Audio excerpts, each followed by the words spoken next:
사도행전 19장 23절에서 27절까지 함께 읽습니다. 시작.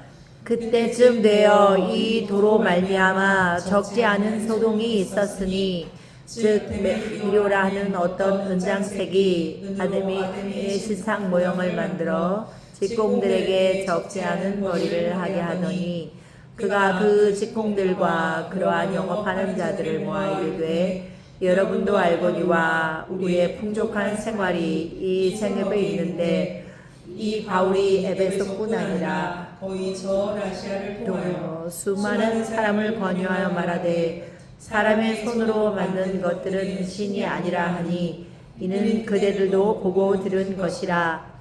우리의 이 영업이 천하여질 위험이 있을 뿐 아니라 큰 여신 아데미의 신전도 무시당하게 되고 온 아시아와 천하가 위하는 그의 위엄도 떨어질까 하노라. 아멘.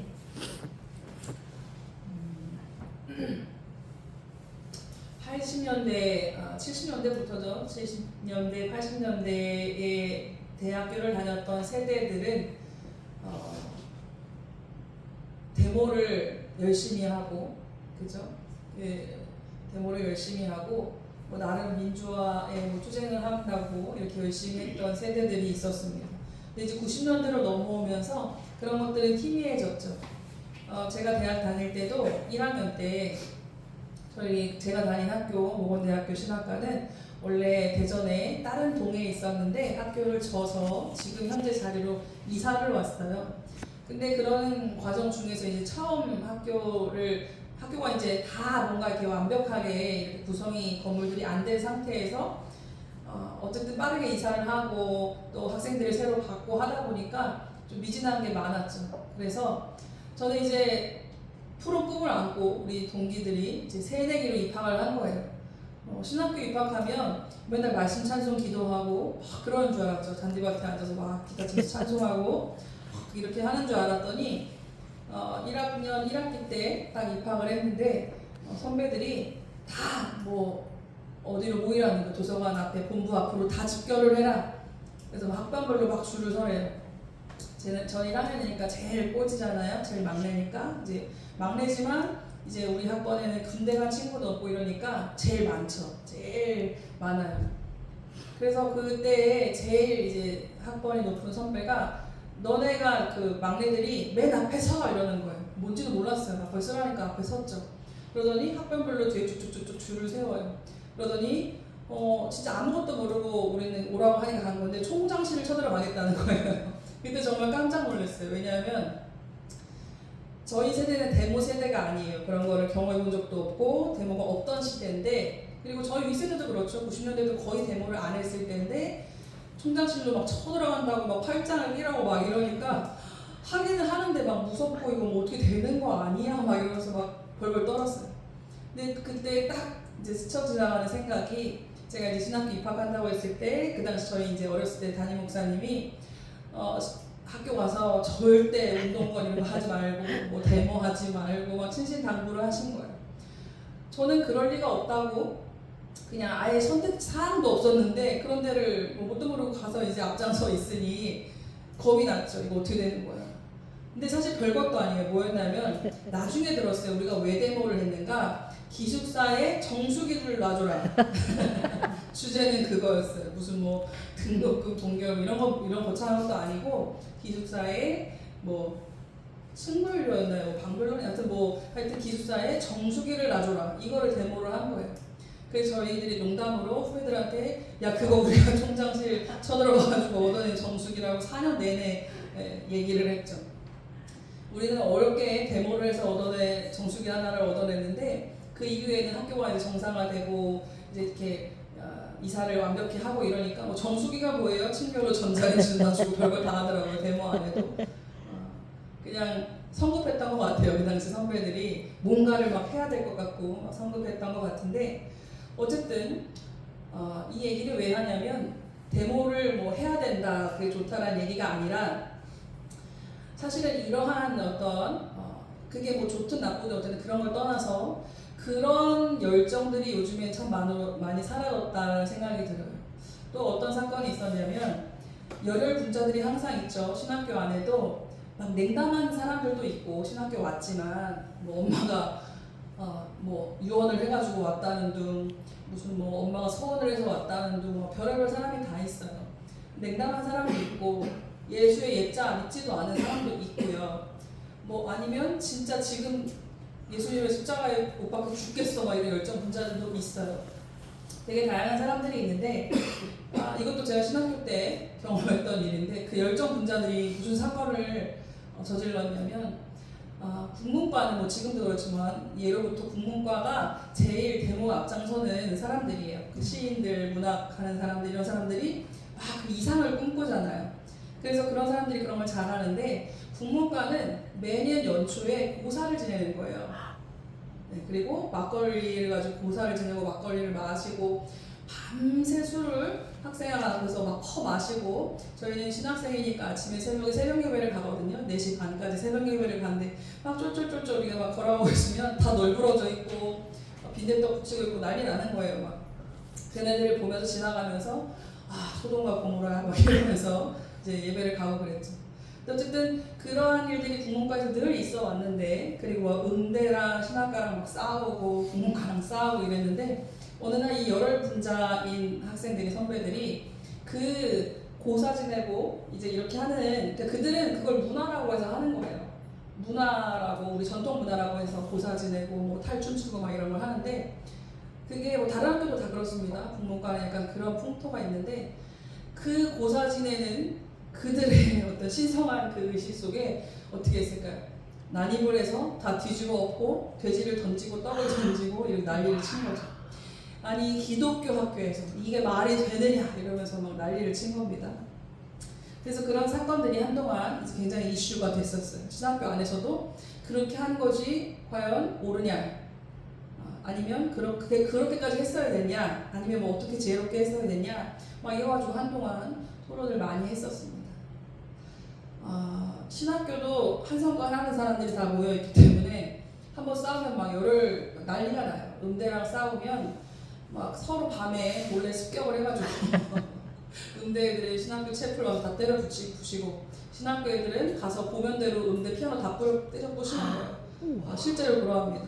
막 싸워요. 근데 놀라운 것은 전도사님들이 음대 애들이랑 결혼을 한다는 거예요. 이상한 관계를 알 수가 없어요.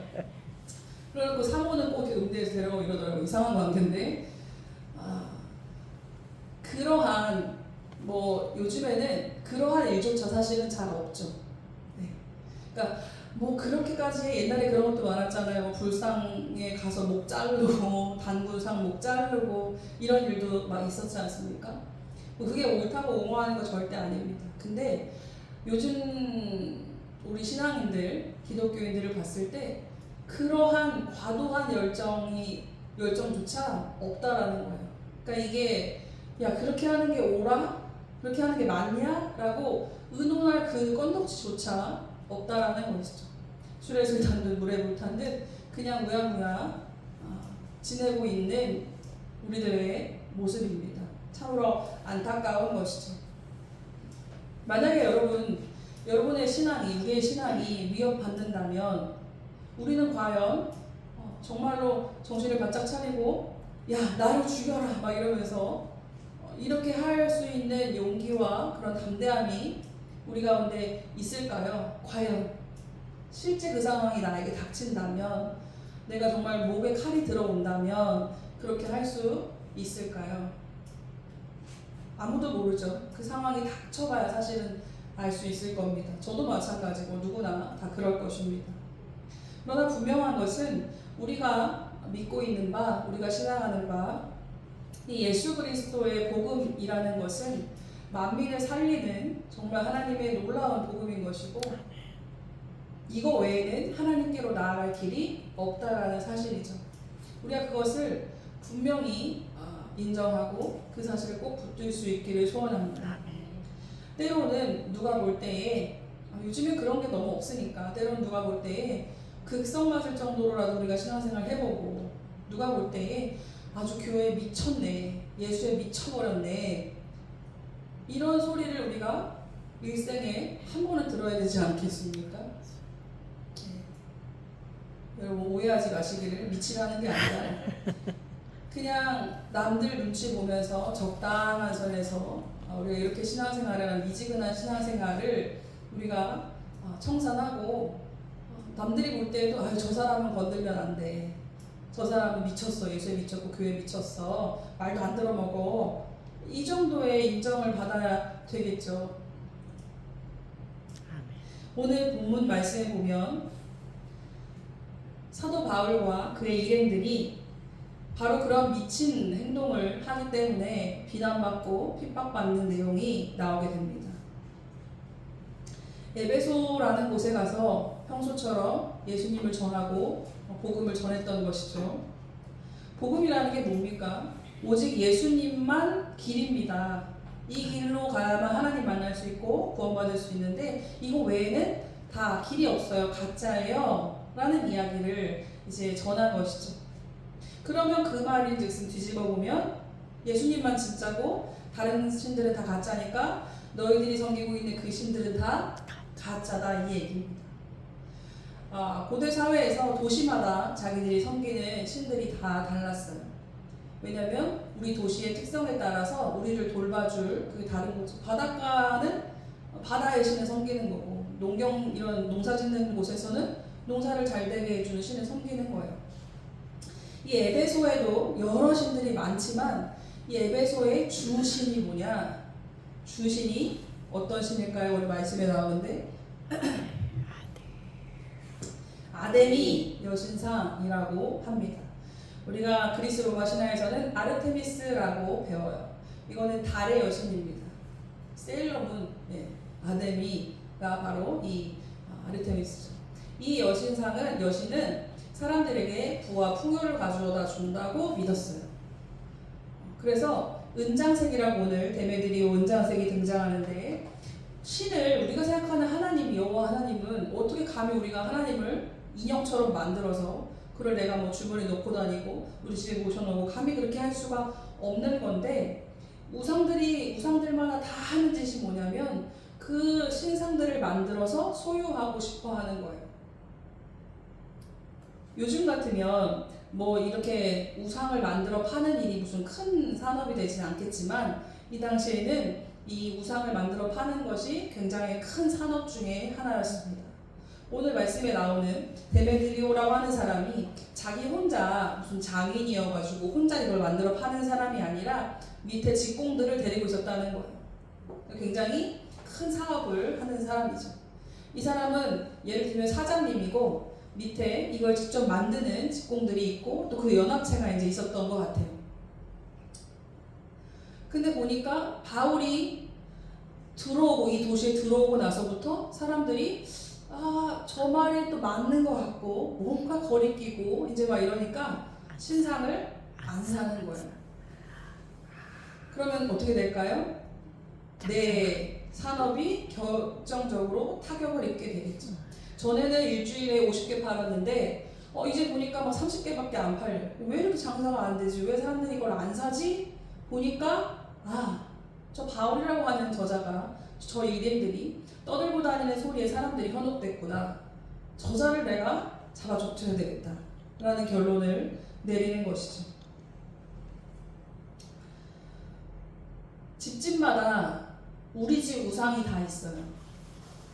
어떤 집은 돈이 좀 있으면 큰 뭐 사람보다 더 큰 거를 세워놓는 거고, 돈이 좀 없으면 이렇게 좀 작은 걸 세워놓는 거고, 아니면 내가 좀 더 신앙심이 깊으면 안방에도 놓고 작은 방에도 놓고 거실에도 놓고 현관에도 놓고 신상이 많으면 많을수록 우리를 잘 보호해 줄 테니까 많이 사는 거죠.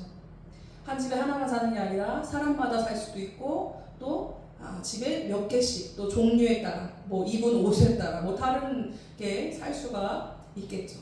그래서 장사가 이제 워낙 잘 돼야 되는데 안 됐다. 그래서 너무너무 화가 났다는 거예요. 오늘 말씀 중에 25절 말씀을 보니까 그가 데메드리오가 그 직공들과 그러한 영업하는 자들을 모아 이르되 여러분도 알거니와 우리의 풍족한 생활이 이 생업에 있는데 이들의 생활이 어땠다는 겁니까? 풍족했대요. 돈을 잘 벌고 아주 잘 먹고 잘 살았다는 겁니다. 아주 풍성했다는 거예요. 저도 에베소를 갔었는데 가서 놀랬던 점이 와 에베소 하면 우리는 에베소 교회만 생각하니까 근데 에베소가 굉장히 큰 도시였더라고요. 그 당시에 이미 우리로 치면 막 아울렛 같이 이렇게 상가가 모아져 있는 백화점 같이 상가가 다다다다 붙어 있는 건물이 이미 있어요. 이미. 그리고 비가 오면 쇼핑을 못할까 싶어가지고 이렇게 회랑을 만들어 놓고 지붕이 있고 그 지붕 아래에 좀 들어와서 이 쇼핑 공간이 있을 정도로 사람들이 그렇게 상업이 발달하고 돈이 많고 풍족했던 곳이라는 거예요. 그리고 막 땅바닥에 보니까 하트가 그려져 있고 발자국이 쭉쭉쭉쭉 있어요. 그게 뭔지 아세요? 사창가로 가는 길이에요. 그런 집들도 엄청 많은 거예요. 그러니까 그게 이 당시로서는 그게 뭐 범죄도 아니고 도덕적으로 비윤리적인 것도 아니고 굉장히 자연스러워 이 당시에는. 사람들이 돈이 많고 할 게 없으면 뭘 하겠습니까? 타락하는 거죠. 근데 에베소라는 도시가 신상도 엄청 많습니다. 이 당시 에베소에 세워져 있었던 이 아데미 여신을 섬기는 신전, 그러니까 자기들 신마다 신전이 다 있거든요. 도시마다 있어요. 지금도 그리스 가면 도시마다 제우스 신전도 있고 아데미 신전도 있고 무슨 신전도 있고 다 있거든요. 근데 그 도시마다 제일 큰 신전을 보면 이 사람들이 이 신을 제일 좋아했고 제일 섬겼구나를 알 수가 있어요. 에베소에는 아르테미스 신전이 제일 큽니다. 근데 사실 그리스 로마 신화를 공부하신 분들은 알겠지만 이 신들 중에 제일 짱은 누구예요? 원래 신들이 이 신들이 계급이 있거든요. 이 신들의 제일 짱이 원래 제우스예요. 제우스의 아내 이름이 아모레 퍼시픽에서 나오는 헤라가 여신 중에 짱. 둘이 부부예요.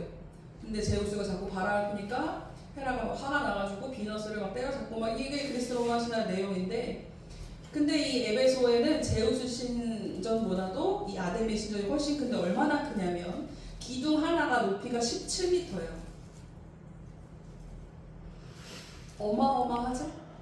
여기 우리 지금 여기 예배당 공간의 천장까지가 한 3m 될까요? 그 정도 될 것 같은데 17m면 엄청 큰 거잖아요. 17m짜리 그 큰 기둥이 100개 이상이 세워져 있었던 게 바로 이 아데미 신전입니다. 그러니까 엄청나게 큰 신전이에요. 그 아데미 신을 섬긴다는 것은 이 도시에서 어찌 보면 필수적인 겁니다. 이 신을 섬기지 않고는 얘기가 안 되는 거예요. 당진에, 충남 당진에 당진교회라고 있거든요. 감리교회인데 그 전 감독님이 계셨던 교회, 감독회장님, 이철 감독회장님이 계셨던 되게 유명한 교회입니다. 당진교회. 근데 그 교회가 교인이 많은 건 많은 건데, 왜냐하면 그 정도 사이즈의 교회는 전국에 많으니까 뭐 사이즈 때문에 유명했다기보다도 왜 그 교회가 유명하냐면 당진에서요, 당진교회를 안 다니면 장사를 못 한다는 얘기가 있었어요. 그 당진 시내에서. 그 정도로 교인이 시내에 엄청 많았다. 그러니까 장사를 하고 싶고 뭔가 사업을 하고 싶으면 내가 신앙이 없더라도 교인 문이라도 갖고 있어야 되는 거예요. 교인 흉내라도 내야 이 사람들이 우리 성도 집이네 하고 팔아주지, 당진 시내에서 당진교회가 아니면 장사가 안 된다. 그런 얘기가 있을 정도로 엄청나게 거의 모든 이 시내 사람들이 당진교회를 다녔단 말이죠. 지금은 좀 이제 달라졌겠지만 지금도 여전히 큰 교회입니다. 그 정도로 이 아데미 여신상을 섬긴다는 건 내 신앙심도 있지만 내가 살기 위해서 꼭 해야만 되는 일이기도 하다라는 거예요. 신앙심이 진짜 있는 사람도 있지만 내가 신앙심이 좀 부족해도 여기에 들어가서 이 아데미 여신을 섬기는 어떤 그런 내 흉내라도 내고 그렇게 해야 내가 먹고 살 길이 열린다는 것이죠. 이 데메드리오 은장색은 오죽하겠습니까? 그 여신을 만들어 파는 일을 하니까 오죽하겠습니까? 이게 좋은 일인지 나쁜 일인지 뭐 그런 거를 생각할 겨를도 없고 그냥 이걸로 이제 이걸 만들어서 파니까 장사가 너무 잘 되잖아요. 이거는 그냥 예를 들면 땅 파서 장사하는 거 똑같아요. 네. 너무 쉽다는 거예요. 그냥 손님 오면은 땅 흙 퍼서 주고 10,000원 받고 막 이런 식이에요. 그러니까 너무 쉬워요. 손님은 앞으로도 계속 있을 것이고 망할 일이 없는 사업이고 재료가 부족할 일이 없는 사업이고 이거는 무조건 했다 하면 무조건 성공하고 돈 많이 버는 사업이 바로 이 은장색들이었다는 거예요. 당연히 잘 되는.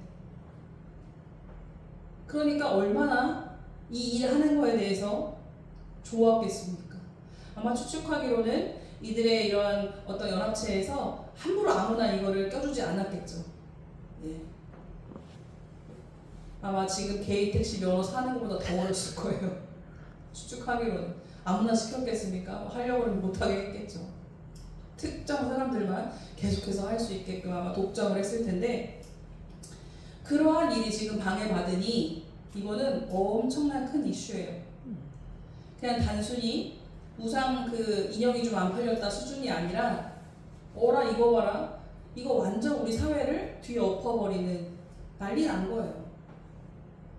난리 난 일이죠. 예를 들어서 여러분들이 하시는 일들이 있으시죠? 네. 어느 날 어떤 알지도 못하는 어떤 작자가 와가지고 우리 권사님 논을 그 밭을 이거 이렇게 하는 거 다 안 좋은 거라면서 다 갈아엎어요. 그냥 와서 말이 안 되죠? 화가 나죠? 당신 뭐요? 싸울 거예요. 아니면 누가 그 허집사님 공장에 와가지고 이거 아니라고 그러면서 그냥 막 돌아다니면서 기계 다 꺼버리고 막 다 이래요. 피가 거꾸로 솟는 거죠. 무슨 짓이에요 이게 도대체? 말이 안 되는 거예요. 우리 권사님이 일하는데 권사님 제가 볼 때 제일 중요한 게 태블릿과 핸드폰 같은데 이거 아니에요? 다 꺼버리고 못하게 하고 그 사람들한테 이거 하지 마세요 막 얘기하고 다니고 화나는 일이죠. 말도 안 되는 일이에요. 근데 그 정도 수준이 아니라 지금 이거는 사회가 뒤집어지는 일이 벌어진 겁니다. 사회가.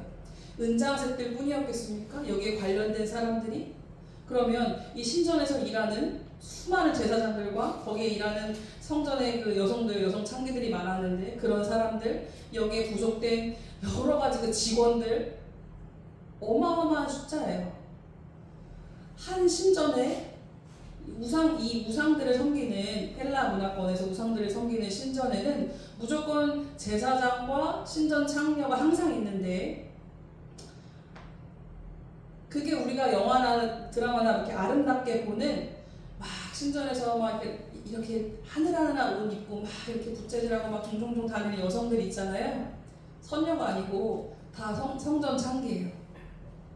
그게 그들이 하는 일이에요. 그게 자기들의 신을 섬기는 일이고 거룩하다고 생각해서 하는 일인데 그러니까 이 매춘일을 하는 것도 거기에 다 관련된 사업이에요. 바울이 와서 에베소에서 전하는 복음은 지금 이 사회를 뒤집어 엎는 너무나 위험한 발언인 겁니다. 그냥 단순히 이거 우상 사지 마세요 정도가 아니라 거기에 관련된 모든 일들이 뒤집어지고 이 사회가 뒤집어지는 엄청난 발언을 지금 하고 있다라는 것이죠. 그들이 화난 이유는 무엇일까요? 사실 바울 말고도 자기들의 신을 전하는 사람들은 수도 없이 많았습니다. 지금도 그 문화권의 사람들은 그렇지만 옛날에 그리스 철학자들 있죠? 그들이 맨날 모여 사는 게 그 아고다나 아니면 이런 데 모여가지고 이제 계속 토론을 하는 거거든요. 그게 밥 먹고 하는 일이에요. 그래서 우리가 아는 유명한 철학자 누가 있죠? 네 자신을 알아라?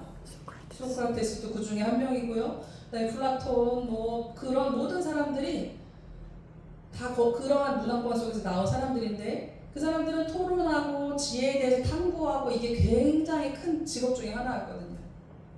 그러니까 어떤 사람이 새로운 어떠한 예를 들어서 자기 주장을 가지고 오고 어떠한 자기 신을 소개하고 이러면 그래 그거 흥미롭네 들어보자 라고 해요. 그래서 바울이 이제 사도행전을 우리가 읽다 보면 어떤 광장에서 이런 발언을 하고 뭐 무슨 얘기를 하고 하는 게 가능했던 이유가 그 사람들은 그런 새로운 것에 대해서 호기심이 있고 열려 있어요. 일단 들어봐요. 오 그래? 너희들이 섬기는 신은 또 그런 신이야? 흥미롭네? 더 얘기해봐. 그리고 막 토론해요. 바울이 복음 전할 때 우리가 바울이 복음 전하는 내용을 우리 성경으로 받고 있잖아요. 근데 성경을 쭉 읽다 보면 굉장히 논리적이거든요. 왜냐하면 바울은 말싸움하면서 복음을 전하는 거예요. 여러분 예수 믿고 구원받으세요. 아멘 선포하고 그냥 가는 게 아니고 거기 있는 그 자기들 생각으로 똘똘 뭉쳐있고 막 지혜자들이라고 자기들이 막 철학자라고 똘똘 뭉쳐있는 이 사람들의 그 사상을 깨고 생각을 깨고 그들의 세계관을 깨면서 복음을 변증했던 사람이 그 똑똑한 바울입니다. 그래서 하나님이 바울을 쓰실 수밖에 없었던 것 같아요. 바울은 가말리아의 문화에 있었던 똑똑한 사람이었기 때문이죠. 요즘 시대로 표현하자면 서울대 박사 정도는 수료한 똑똑한 사람이에요. 그래서 그 바울이 가진 지식을 가지고 막 그 사람들과 논리로 막 싸우고 복음을 이제 전하는 것이죠. 근데 이들이 가진 논리는 단순해요.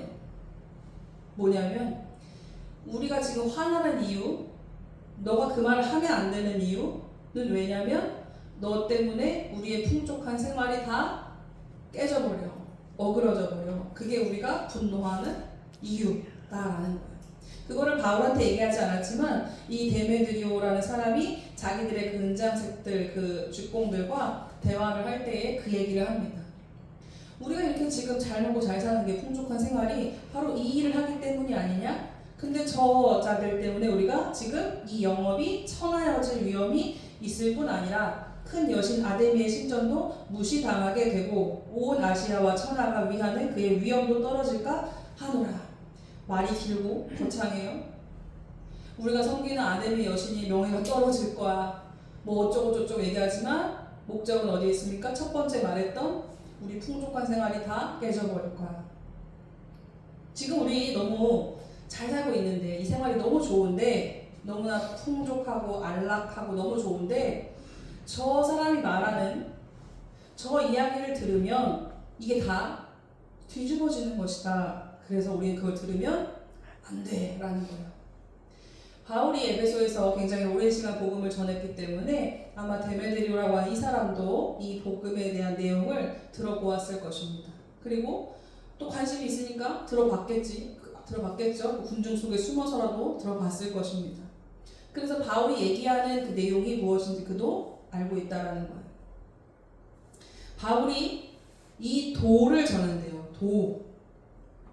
도가 무엇입니까? 도를 아십니까? 여러분 길에서 누가 대순출리의 사람들이 다가와서 도를 아십니까? 이렇게 물어보면 나는 진짜 도를 알고 있다고 그러면 잡혀갑니다. 그냥 무시하셔야 돼요. 그런 사람들은 얘기를 섞기 시작하면 끝이 없어요. 바울이 전하는 이 도에 대해서 얘기하거든요. 도는 말 그대로 우리 이거 한자로 번역한 거니까 길을 이야기합니다. 헬라어 원어 성경에 보면 호도스라고 되어 있어요. 이거는 진짜 길을 말해요. 우리 그 길을 말할 때 그 길. 추상적인 개념에서의 길이 아니라 진짜 길을 이야기합니다. 바울이 바로 이 길에 대해서 얘기하고 있다는 거예요. 여러분 길이라는 것은 분명한 출발점과 목적지가 있기 마련입니다. 그냥 아무렇게나 나는 길일지라도 쭉 따라가 보면 반드시 목적지가 있는 것이죠. 어디론가 닿게 되어 있습니다. 바울이 전하는 이 길은 과연 어디로 닿는 길일까요? 예수 그리스도로 닿는 길이죠. 또 하나님께로 나아가는 예수 그리스도 자체가 길입니다. 예수님 말씀하실 때 너희는 좁은 길로 가라 라고 하셨어요. 넓은 길은 찾는 이가 많다. 그러나 좁은 길은 찾는 이가 적다. 그러나 끝에는 뭐가 있다는 거예요? 생명이 있다는 것이죠. 좁은 길이든지 가시밭길이든지 돌짝밭이든지 우리는 어떤 길로 가야겠습니까? 목적이 분명히 하나님께 닿아 있는 길을 가야 됩니다. 아멘. 때로는 어떤 사람에게는 똑같은 길일지라도 나한테는 이게 돌짝밭으로 보일 수도 있어요. 나한테는 이게 가시밭길로 보일 수도 있습니다. 나한테는 이게 그냥 흙길이고 어떤 사람한테 아스팔트일 수도 있고 다 달라요. 근데 그 길의 상태가 중요한 게 아니고 뭐가 중요한 거예요? 목적지가. 이 길이 나를 어디로 인도해 줄 것인가, 계속 나아가다 보면 내가 무엇을 만나게 될 것인가가 중요하다는 것입니다. 내 앞에 놓여져 있는 길을 내가 쭉 바라보고 생각할 때에 과연 이 길로 내가 들어서서 이 여기를 걸어가다 보면 내가 과연 어디에 다다를 것인가? 여러분, 이게 사실은 내 신앙의 현 주소인 것이죠. 어느 길로 우리가 가야 되겠습니까? 좁고 길이 협착하더라도 좁은 길이 생명길이라면, 예수님의 길이라면, 그 길이 복음의 길이라면 우리가 그 길로 갈 수 있기를 소원합니다. 아멘. 이 데메드리오 은자한색도 분명히 복음의 내용을 들었습니다. 그만 들었을까요? 그 도시에 수많은 사람들이 들었을 것입니다. 그러면 그 수많은 사람들이 다 예수님을 영접하고 다 성도가 되고 다 구원받는 백성이 되어야 되겠지만 그렇지 않죠. 그렇지 않습니다. 그 중에 몇은 듣고 구원받는 사람도 있는 것이고, 또 대다수의 보통의 사람들은 듣고 하지만 그 말씀을 내가 받아들이지 않고 그냥 흘려보내고, 그냥 하나의 그냥 오늘 길에서 어떤 사람 만났는데 이런 얘기를 하더라, 그냥 하나의 해프닝으로 끝나버리는 경우도 있는 것이죠. 나를 지금 살릴까 말까 하는 그 중대한 생명의 이야기를 내가 들었는데 그게 나한테 아무런 영향도 미치지 못할 수도 있다라는 겁니다. 우리는 이 들을 귀가 열려질 수 있기를 소원합니다. 아멘. 생명의 말씀, 은혜의 말씀이 나에게 누군가 전해주거나 내가 들려지게 될 때에 그 말씀을 내가 생명으로 받아야 나에게 생명이 있는 것이죠. 그 말씀이 나에게 왔다고 생명이 있는 것이 아니라 그것을 받아야 나에게 생명이 있는 것입니다. 내가 때로는 내 풍족한 생활, 편안한 생활, 안락한 생활이 복음 때문에 깨어지는 위기가 혹시 있을지라도 우리는 복음을 선택하겠습니까? 우리 서두에 얘기했듯이 때로는 내가 복음 때문에 신앙을 지키기 위해서 때로는 좀 반 미친 것 같은 선택을 해야 될 때도 있을 수 있고요. 점점 시대가 악해져 가면서 이런 결단들이 또 요구되는 순간들이 우리한테 오게 되겠죠. 그렇게 된다면 어떻게 하겠습니까?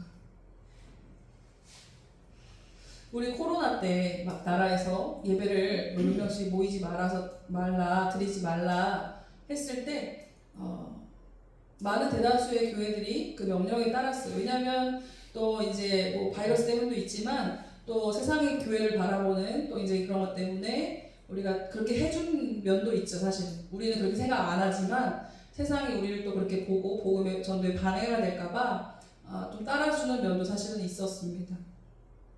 코로나 그때 이제 예배 집합 금지 명령이 떨어지고 첫 번째 주에 이제 그 강주교에 있을 때니까 예배를 첫 번째 주에 드리는데 그 첫 번째 주에는 이제 교회 사역자들, 방송실 직원들 요렇게만 나와가지고 예배를 드렸어요. 그러니까 뭐 한 20-30명 그 큰 예배당에 20-30명 이렇게 앉아 있는데 눈물이 나더라고요. 와, 내 평생에 제가 얼마 안 살았지만 예배를 드릴 수가 없어서 성도님들한테 오늘 교회 오지 마세요라는 연락을 우리가 해야 되고, 우리끼리 예배를 드리면서 그것도 엄청 떨어져서 예배를 드리면서 그걸 영상으로 해서 이제 온라인으로 보내주고 이렇게 예배를 드리는데, 와, 그 큰 예배당이 너무나 공허하게 느껴지고 하나님 앞에 너무 죄송스럽고 하여튼 뭐 복합적인 그런 감정이 들었던 것 같습니다. 그때 제가 그 예배 그 순간에 기도하기를 하나님, 제 평생에 앞으로 살아갈 때 평생에 다시는 이러한 날이 없었으면 좋겠습니다. 다시는 이러한 일이 우리 가운데, 우리 나라에 또 우리 성도들 가운데 있지 않았으면 좋겠습니다라는 생각을 하고 기도를 했던 기억이 있습니다.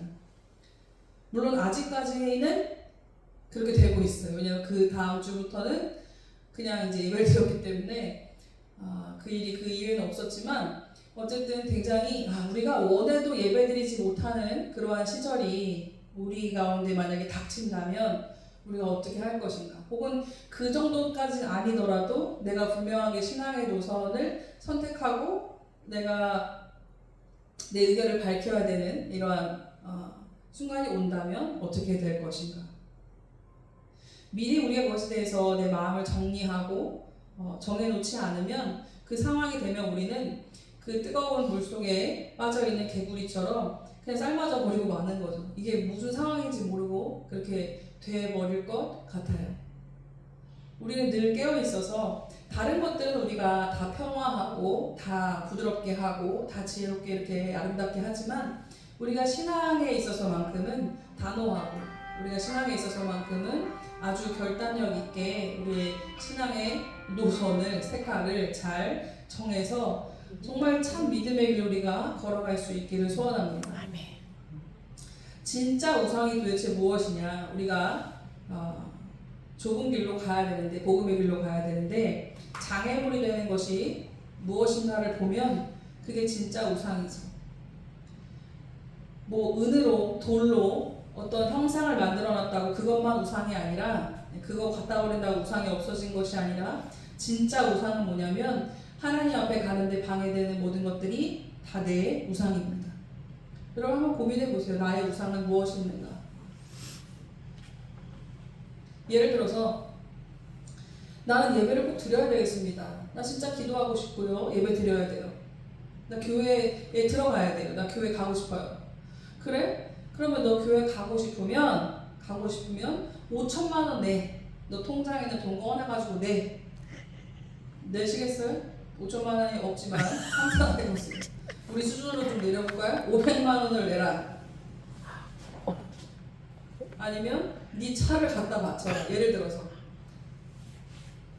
과연 이 무게추를 내가 잰다고 할 때 하나님이 교회가 내 신앙이 더 무거울까 싶은 거예요. 이거 유치한 생각이지만 그냥 단적으로 그렇다는 겁니다. 우리가 지금 되게 평안하게 신앙생활을 하니까 얼마든지 하나님은 늘 뒤에서 기다려주시는 사랑의 하나님이시라고 생각하니까 내가 내 멋대로 시간 쓰고 내가 내 멋대로 내 인생 사용하고 내 멋대로 돈 쓰고 내 멋대로 살다가 하나님은 늘 기다려주시는 분이니까 주여 천국에 의지없어서 한 번만 더 용서해 주세요. 한 번만 더 받아주세요. 물론 하나님 그래도 또 받아주세요. 근데 그렇게 단적으로 아주 선택을 해야 되는 기로에 내가 서게 된다면 어떻게 하시겠습니까? 다행입니다. 저는 차가 없어서 고민할 거리가 없죠. 예배 한 번이 나에게 과연 얼마나 큰 의미가 있고 성전을 찾아 나온다는 것이 나에게 얼마나 큰 중요도로 나에게 있는지, 내가 성경을 가지고 성경을 읽는다는 거, 기도를 할 수 있다는 게 나에게 얼마나 큰 의미가 있는 건지,